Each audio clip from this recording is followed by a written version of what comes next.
Verdi Sambo secara resmi dilakukan pemberhentian tidak dengan hormat atau PTDH alias dipecat dari Polri melalui sidang kode etik.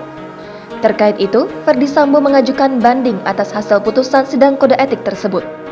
Verdi juga mengakui kesalahannya terkait menjadi otak pembunuhan terhadap Brigadir Nofriansah Yosua Huta Barat alias Brigadir J.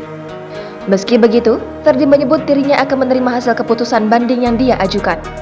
Sebelumnya, Verdi Sambo telah selesai melaksanakan sidang kode etik buntut kasus pembunuhan Brigadir Nofriansah Yosua Huta Barat alias Brigadir J pada Kamis 25 Agustus 2022 malam. Hasilnya, Polri resmi melakukan pemberhentian secara tidak hormat atau PTDH terhadap Verdi Sambo.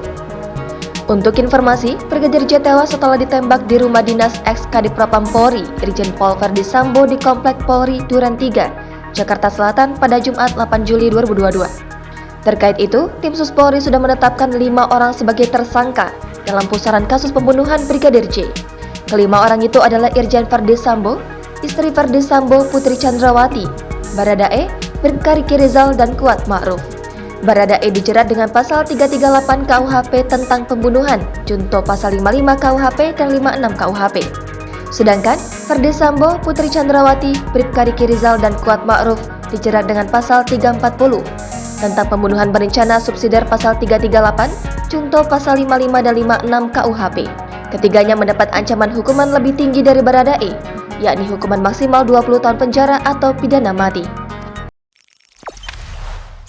Jangan lupa subscribe, share, komen, dan like ya!